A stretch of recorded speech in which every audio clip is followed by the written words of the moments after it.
Dassasaa Birruu, Baaroo Tumsaa, Oromoo Qilxuu, Jaarraa Abbaa Gadaa, Abishoo Garbaa, Hayilee Fidaa, Maannoo Mazannir, Hayila Maariyaam Gammadaa, Garasuu Dhukii, Asaffaa Shaaroo Nammii, Bakar Abdii, Caalii Shonee, Oliiqaa Dingilii fi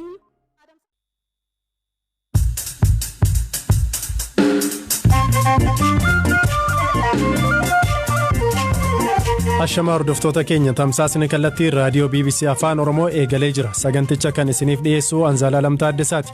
Mootummaan Itiyoophiyaa Daayiriktarri olaanaa dhaabbata fayyaa addunyaa Dr. Tedros Adhanom Tplf deeggaru jechuun komachuu.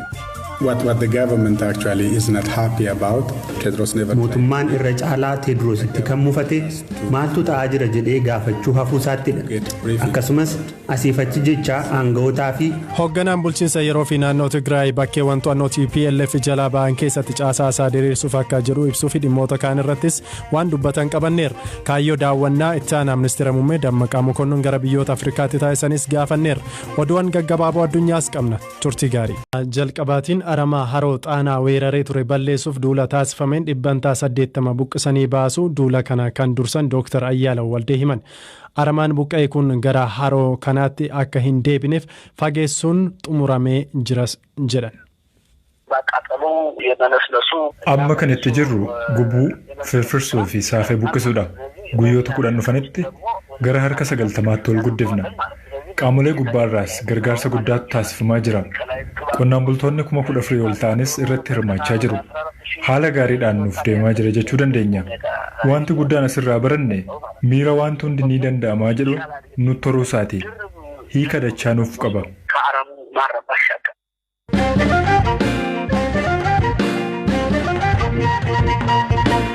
Dhimmoota ittaananiitiin immoo wantoota Itiyoophiyaa keessatti deemaa jiran kan ilaalluta. Hoogganaan bulchiinsa yeroo fi mootummaa naannoo Tigraay Dr. Muluun Naggaa bulchiinsi isaanii bakkeewwan to'annoo Tplf jalaa bahan keessatti caasaa isaa akka diriirsu himan. Dr. Muluun ibsa miidiyaa farraa kennan irratti bakkeewwan bilisa bahan kanneen keessatti namoota dhalattoota naannichaa ta'an akka muudan himaniiru. Hooggantootni Tplf olaanoon yakkaan barbaadaman waan jiraniif bulchiinsa isaanii keessa akka hin galles himaniiru. Dr. Muluun yeroo waggoota darban lamaaf jeequmsi akka biyyatti uumamuuf hirma hojjechaa ture jechuunis himataniiru. Over the past 2.5 years, the Tplf has been working to destabilize the country.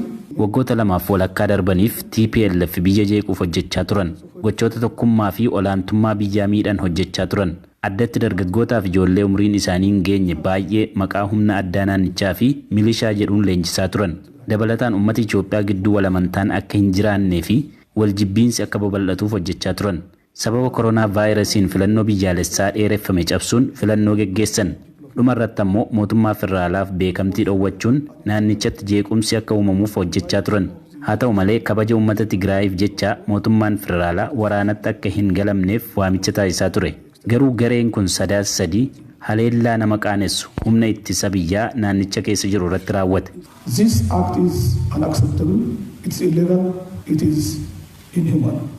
Dr. Muluun uummanni Tigraay waraana kanarraa faayidaan argatu hin jiru jedhan. Dabalataan bulchiinsi yeroo fi naannicha keessatti filannoo biyyaalessaa ja'affaa akka qindeessu himuun Tplf kanarratti ni hirmaata isa jedhuuf ammoo murtoon mootummaa federaalaa kan eegamu tahaa jedhan. This conflict is not to bring development and peace to the people of Tigray, but waraanni kun naannoo Tigraayiif misoomas tahee nageenya fiduu hin qabu. Garuu ammas maatiin ijoollee isaanii akka dhaban, misoomni akka manca'u, uummanni Tigraay hiyyummaaf beela keessatti akka kufan taasisa. Kabajaa isaanii akka biyyaalessaatti miidhuun obbolaa isaanii uummata Itoophiyaa irraa akka qoodaman isaan taasisa. Tarkaanfii mootummaan federaalaa naannichatti fudhataa jiru waraana uummata Tigraay waliin geggeeffamu osoo hin taane tarkaanfii seera kabachiisuuti. Kanaaf manni maree federeeshinii naannichatti qaawwaan bulchiinsaa akka hin uumamneef mootummaan yeroo fi akka hundaa'u murteesse. Bulchiinsi yeroo fi hundaa'e kunis bulchiinsaa fi koree hojii raawwachiistuu naannichaa irra deebiin qindeessa. Bulchiinsi Tplf amma filannoo seeraan alaan waan hundeeffameef manni maree aanaalee fi gandaa garuu akkuma jiraniitti fufu. Hojii guddaan bulchiinsa kanaa olaantummaa seeraa naannicha keessatti mirkaneessuudha. Dabalataan filannoo biyyaalessaa ja'affaa akkaataa boordii filannoon ni qindeessa.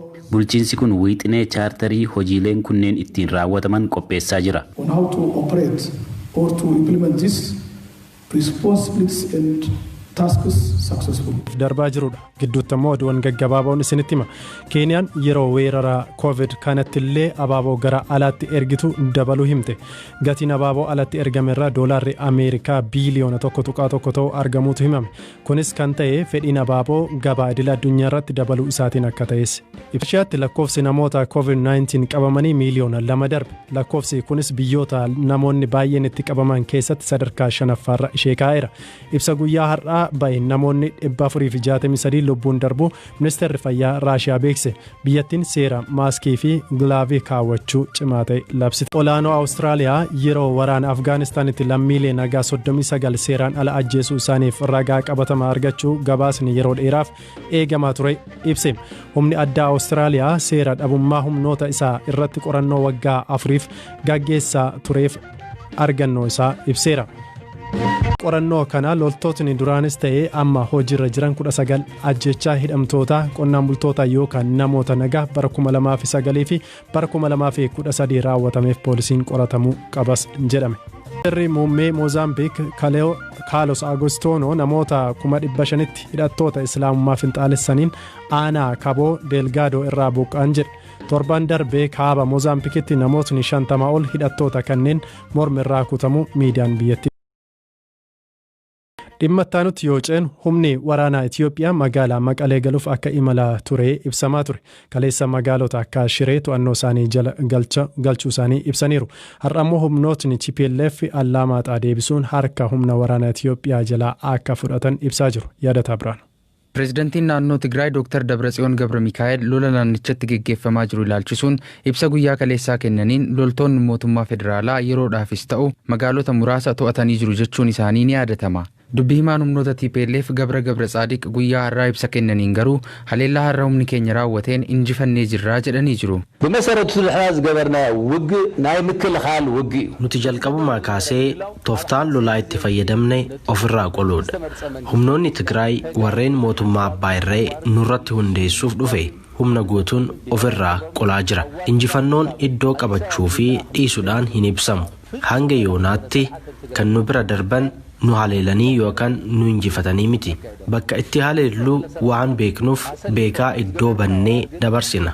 Lola adda Allamaaxaa irratti har'a taasifameen waraana federaalaa keessaa ajajni 25ffaa fi 32ffaa birgeediin komaandoo 2 guutummaatti barbadaa'eera. Itaamaajoor Shumiin raayyaa ittisa biyyaa Itoophiyaa Birgaadeer Jeneraal Biraanuu Juulaa kaleessa humnoonni keenya loltoota Tigraay haleeluun magaalota muraasa bilisa baaseera jedhanii turani. BBC'n addatti dhimma kana qulqulleeffachuu hin dandeenye. Hanga gabaasni kun qindaa'ettis mootummaan federaalaa ibsa TPLF har'a baase kanarratti waan jedhe hin qabu.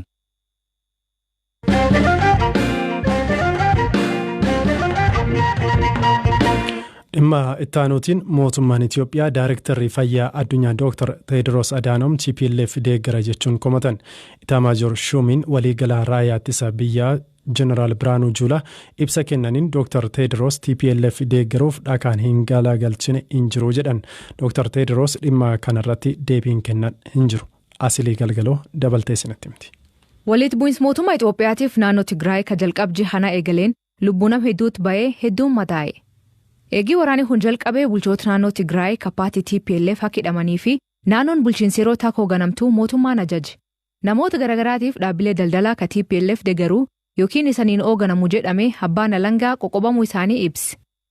Torbaan dabree himannaa mootummaa Itoophiyaatiin gamtaan Afrikaa hoogganaa nageenya isaanii Gabre Gizaabiheer hojiirra dhaabe. Gabre Gizaabiheer TPLF miidhaa biirraa geessuuf gargaaree jedhamee sababa amanamummaatiif gaafii nageenyaa hojiirra dhaabame. Har'a ammoo Itaamaajoor Shumii raayyaa ittisa biyyaa Jeneraal Biraanuu Juulaan hoogganaan dhaabbata fayyaa addunyaa Dr. Teediroos waraan Tigraay deemuu jiru harka keessa qabaa jedhee ibsa baase. እንደምታውቁት የነሱ ማዕከላዊ ኮሚቴ ነው የዛ ቡድን አባል ነው አጋጣሚ akkuma beekamu namni kun koree miseensa hojii raawwachiiftuu garee sanaati akka tasaa dhaabbata fayyaa addunyaa seena nama miseensa garee waraana labsirraa maal eegdu nuti uummata Itoophiyaa waliin dhaabbatee isaan morma jennee hin eegnu isaan gargaaruuf boolla hin qonne hin qabu ni milkaa'aaf immoo hin milkaa'uuf kan jedhu garuu dhimma biraati. Mootummaan Itoophiyaa eegii torbaan dabree hubannoo opereeshinii kana kennuuf bakka bu'oota biyya adda addaa Afrikaa bahaa keessatti ergite. Akka Jeneraal Biraanuu Juulaa jedhuutti Dr. Tedros ammoo gargaarsi TPLF biyyoota kanaan haasa'uu jira. እዚህ ጎረቤት ሀገሮች ሁሉ ቀስቅሷል። Biyyoota ollaa jiran illee osoo hin hafin waraana kana mormaa jechuun kakaasaa ture. Meeshaa waraanaa akka argataniifis hojjetee jira. Carraa hoogganummaa dhaabbata idil addunyaa keessatti qabu fayyadamuun namoota amansiisuuf yaalii taasiseera. Garuu waan milkaa'u miti. Osoo akkas godhuu maaliif achi ture isa jedhuuf garuu inni hojii keenya osoo hin taane kan mootummaati. Gam biraatiin dubbii himan koree labsii yeroo hatattamaa ambaasadarri Duwaan Hussein himannaa kan mirkaneesse Dr. Tedros waan deemaa jiru waan mootummaa gaafachuu dhabeef gargaarsi inni barbaadu jiru akka qaban himee.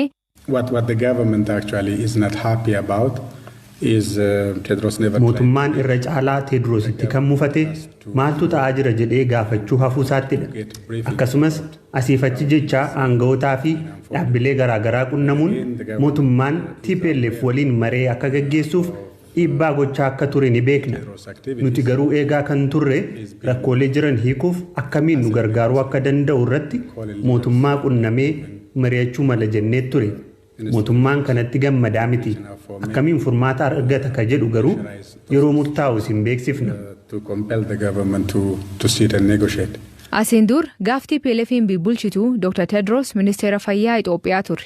Waggaa 2017 hoogganaa dhaabbata fayyaa addunyaa muudame.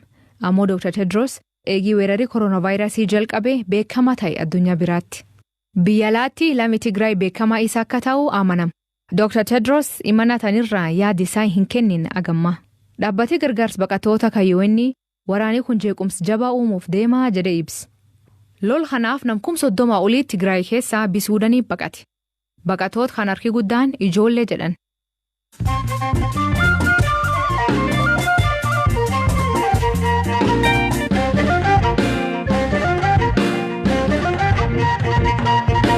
Gara xumuraatti finnee jira. Ittaanaan ministeera muummee fi ministeera dhimma alaa Itoophiyaa obbo Dammaqaa Mokonnon tibbana gara biyyoota Afrikaa adda addaatti daawwannaa taasisaniiru. Dhimmi kunis haala kaaba Itoophiyaa deemaa jiru waliin wal qabata jedhanii kanneen kaasan jiru. Kaayyoo daawwannaa isaanii maali jedhee dubbii himaa ministeera dhimma alaa Itoophiyaa ambaasaadar Diinaa Muftii gaafadheera. The leaders of the neighboring countries on the situation in the northern part of Ethiopia. Daawwannaa kanaan Uganda, Kenya, Rwanda fi Democratic Republic of Congo taasisuun pirezidaantota waliin mari'ataniiru. Haala kaaba Itoophiyaa keessa deemaa jiru irrattis ibsa kennaniiruuf. Haaromsa gama dinagdee siyaasaa fi hawaasummaan Itoophiyaatti deemaa jirus ibsaniiruuf. Hooggantoota TPLF haaromsa kana dura dhaabbatan ilaalchisee hooggantoota biyyoota kanneeniif ibsa kennaniiru. Haleellaa isaan ajaja kaabaa irratti raawwatanis ibsuun tarkaanfii fudhatamaa jiru irrattis hubachiisaniiru. Mootummaan Itoophiyaas tarkaanfii seera kabachiisuu qofa raawwachaa akka jiruu fi waraana waliin akka hin taane ibsaafii turan. Gaggeessitootni kunneenis hariiroo Itoophiyaa waliin qaban akka itti fufan himaniiru. Dabalataan dhimma keessoo Itoophiyaa keessa galuu akka hin barbaannes himaniiru. Itoophiyaan biyyoota ollaarraa humna waraanaa gargaarsaaf gaafatte qabdii gaaffii jedhu ambaasaadar Diinaa Muftii odeeffannoo sobaati jedhan. Akka isaan hubatan gochuu qofadha hojiin amma hojjetamaa jirus jechuun ibsan. Kabajamtoota dhaggeeffattoota keenya sagantaa keenya har'aa osoo xumuriitiin dura oduuwwan muraasan isinitti hima. Keeniyaatti namootni daddabarsaa daa'immaniin shakkaman 4 dabalataan to'atamuu ibsamee jira. Kun lakkoofsa namoota waliigalaan to'atamanii 7 dhaqqabsiisee jira. Oduu biraatiin gargaaraan dhimma alaa pirezidaantii Ameerikaa filataman Joy. Akkasumas asiifachi jecha aanga'ootaa fi hoogganaan bulchiinsa yeroo fi naannoo Tigraay bakkeewwan to'annoo TPLF jalaa ba'an keessatti caasaa isaa diriirsuuf akka jiru ibsuu fi dhimmoota kaan irrattis waan dubbatan qabanneera. Kaayyoo daawwannaa itti aanaa ministeera muummee Dammaqaa Mokonnon gara biyyoota Afrikaatti taasisanis gaafanneera. Oduuwwan gaggabaaboo addunyaas qabna. Turtii gaarii.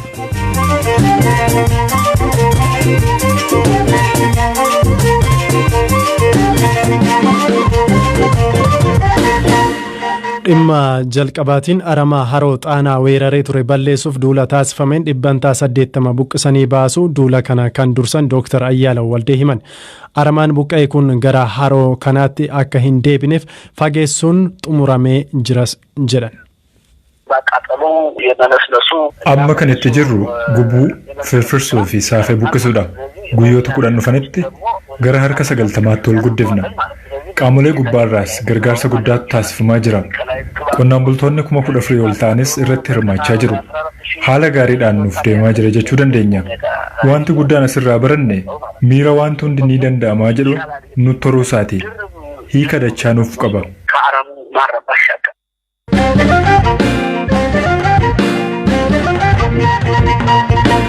dhimmoota ittaananiitiin immoo wantoota Itiyoophiyaa keessatti deemaa jiran kan ilaalluta. Hoogganaan bulchiinsa yeroo fi mootummaa naannoo Tigraay Dr. Muluun Naggaa bulchiinsi isaanii bakkeewwan to'annoo TPLF jalaa bahan keessatti caasaa isaa akka diriirsu himan. Dr. Muluun ibsa miidiyaa farraa kennan irratti bakkeewwan bilisa bahan kanneen keessatti namoota dhalattoota naannichaa ta'an akka muudan himaniiru. Hooggantootni TPLF olaanoon yakkaan barbaadaman waan jiraniif bulchiinsa isaanii keessa akka hin galles himaniiru. Dr. Muluun TPLF yeroo waggoota darban lamaaf jeequmsi akka biyyatti uumamuuf hirma hojjechaa ture jechuunis himataniiru. Over the past 2.5 years, the TPLF has been working to destabilize the country. Waggoota lamaaf walakkaa darbaniif TPLF biyya jeequuf hojjechaa turan. Gochoota tokkummaa fi olaantummaa biyyaa miidhan hojjechaa turan. Addatti dargaggootaaf ijoollee umriin isaanii hin geenye baay'ee maqaa humna addaa naannichaa fi milishaa jedhuun leenjisaa turan. Dabalataan uummata Itoophiyaa gidduu walamantaan akka hin jiraannee fi waljibbiinsi akka babal'atuuf hojjechaa turan. Sababa koronaa vaayirasiin filannoo biyyaalessaa dheereffame cabsuun filannoo geggeessan. Dhumarratti ammoo mootummaa federaalaaf beekamtii dhoowwachuun naannichatti jeequmsi akka uumamuuf hojjechaa turan. Haa ta'u malee kabaja uummata Tigraayiif jecha mootummaan federaalaa waraanatti akka hin galamneef waamicha taasisaa ture. Garuu gareen kun sadaasa sadii haleellaa nama qaanessu humna ittisa biyyaa naannicha keessa jiru irratti raawwate. This act is unacceptable, it's illegal, it is inhuman. Dr. Muluun uummanni Tigraay waraana kanarraa faayidaan argatu hin jiru jedhan. Dabalataan bulchiinsi yeroo fi naannicha keessatti filannoo biyyaalessaa ja'affaa akka qindeessu himuun TPLF kanarratti ni hirmaata isa jedhuuf ammoo murtoon mootummaa federaalaa kan eegamu tahaa jedhan. This conflict is not to bring development and peace to the people of Tigray, but waraanni kun naannoo Tigraayiif misoomas tahee nageenya fiduu hin qabu. Garuu ammas maatiin ijoollee isaanii akka dhaban, misoomni akka manca'u, uummanni Tigraay hiyyummaaf beela keessatti akka kufan taasisa. Kabajaa isaanii akka biyyaalessaatti miidhuun obbolaa isaanii uummata Itoophiyaa irraa akka qoodaman isaan taasisa. Tarkaanfii mootummaan federaalaa naannichatti fudhataa jiru waraana uummata Tigraay waliin geggeeffamu osoo hin taane tarkaanfii seera kabachiisuuti. Kanaaf manni maree federeeshinii naannichatti qaawwaan bulchiinsaa akka hin uumamneef mootummaan yeroo fi akka hundaa'u murteesse. Bulchiinsi yeroo fi hundaa'e kunis bulchiinsaa fi koree hojii raawwachiistuu naannichaa irra deebiin qindeessa. Bulchiinsi TPLF amma filannoo seeraan alaan waan hundeeffameef manni maree aanaalee fi gandaa garuu akkuma jiranii itti fufu. Hojii guddaan bulchiinsa kanaa olaantummaa seeraa naannicha keessatti mirkaneessuudha. Dabalataan filannoo biyyaalessaa ja'affaa akkaataa boordii filannoon ni qindeessa. Bulchiinsi kun wiixinee chaartarii hojiileen kunneen ittiin raawwataman qopheessaa jira. On how to operate or to implement these responsibilities and tasks successfully.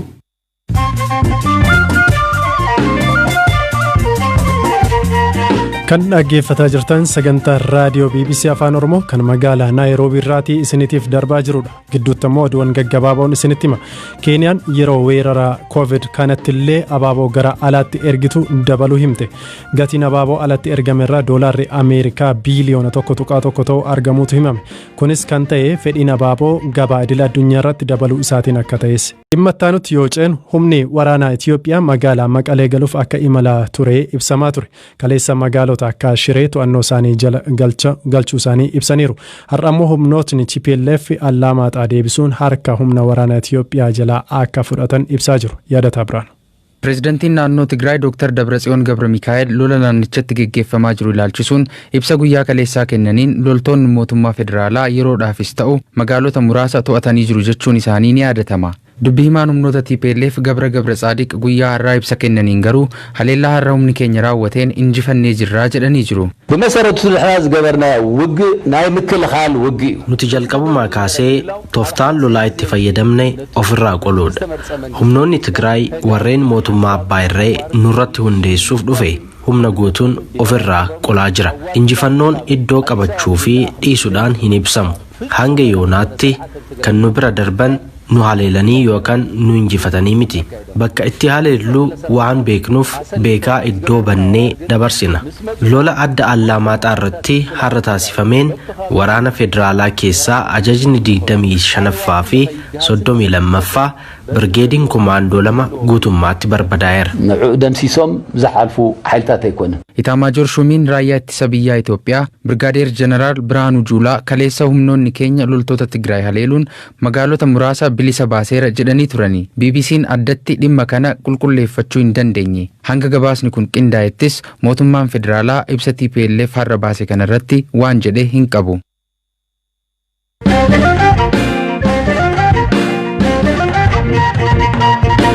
dhimma ittaanuutiin mootummaan Itoophiyaa Daayirektarri Fayyaa Addunyaa Dr. Tedros Adhanom TPLF deeggara jechuun komatan. Itamaajoor Shumiin waliigalaa raayyaa ittisa biyyaa Jeneraal Biraanuu Juulaa ibsa kennaniin Dr. Tedros TPLF deeggaruuf dhakaan hin galagalchine hin jiru jedhan. Dr. Tedros dhimma kanarratti deebiin kennan hin jiru.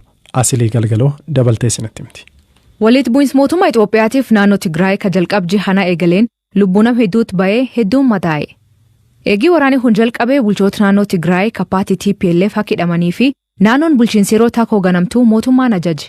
Namoota garagaraatiif dhaabbilee daldalaa ka TPLF deeggaruu yookiin isaniin hoogganamu jedhame abbaan alangaa qoqqobamuu isaanii ibsi. Torbaan dabree himannaa mootummaa Itoophiyaatiin gamtaan Afrikaa hoogganaa nageenya isaanii Gabre Gizaabiheer hojiirra dhaabe. Gabre Gizaabiheer TPLF miidhaa biiraa geessuuf gargaaree jedhamee sababa amanamummaatiif gaafii nageenyaa hojiirra dhaabam. Har'a ammoo Itamaajoor Shumii raayyaa ittisa biyyaa Jeneraal Biraanuu Juulaan hoogganaan dhaabbata fayyaa addunyaa Dr. Tedros waraan Tigraay deemuu jiru harka keessa qabaa jedhee ibsa baase.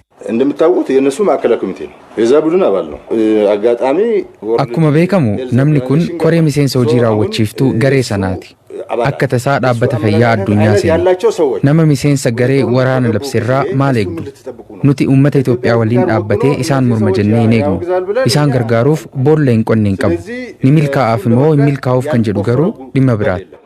ይሳካለታል አይሳካለትም ሌላ ነገር ሆኖ ማለት ነው። mootummaan Itoophiyaa eegii torbaan dabree hubannoo opereeshinii kana kennuuf bakka bu'oota biyya adda addaa Afrikaa bahaa keessatti ergite. Akka Jeneraal Biraanuu Juulaa jedhuutti Dr. Tedros ammoo gargaarsi TPLF fi biyyoota kanaan haasa'uu jira. እዚህ ጎረቤት ሀገሮች ሁሉ ቀስቅሷል። biyyoota ollaa jiran illee osoo hin hafin waraana kana mormaa jechuun kakaasaa ture. Meeshaa waraanaa akka argataniifis hojjetee jira. Carraa hoogganummaa dhaabbata idil addunyaa keessatti qabu fayyadamuun namoota amansiisuuf yaalii taasiseera. Garuu waan milkaa'u miti. Osoo akkas godhuu maaliif achi ture isa jedhuuf garuu inni hojii keenya osoo hin taane kan mootummaati. Gam biraatiin dubbii himaan koree labsii yeroo hatattamaa ambaasadar Ridwaan Hussein himannaa kan mirkaneesse Dr. Tedros waan deemaa jiru waan mootummaa gaafachuu dhabeef gargaarsi inni barbaadu jiru akka qubqaban himee. What the government actually is not happy about is Tedros never mootummaan irra caalaa Tedrositti kan mufate maaltu ta'aa jira jedhee gaafachuu hafuu isaattidha.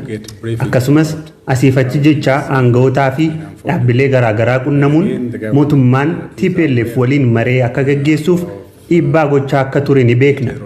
Nuti garuu eegaa kan turre rakkoolee jiran hiikuuf akkamiin nu gargaaruu akka danda'u irratti mootummaa qunnamee mari'achuu mala jennee ture. mootummaan kanatti gammadaa miti akkamiin furmaata argata ka jedhu garuu yeroo murtaa'u isin beeksifna. Asiin dur gaaftii TPLF'n bulchitu Dr. Tedros ministeera fayyaa Itoophiyaa ture. Waggaa 2017 hoogganaa dhaabbata fayyaa addunyaa muudame. Ammoo Dr. Tedros eegii weerarii kooronaavaayirasii jalqabee beekamaa ta'e addunyaa biraatti. Biyya alaatti lammii Tigraay beekamaa isa akka ta'u amanama. Dr. Tedros imana tanirraa yaadi isaa hin kennin agamma. Dhaabbati gargaarsa baqattoota kayyoonni waraanii kun jeequmsi jabaa uumuuf deemaa jedhee ibsi. Lol kanaaf nam 30 olii Tigraay keessaa bisuudanii baqate. Baqattoota kan harki guddaan ijoollee jedhan.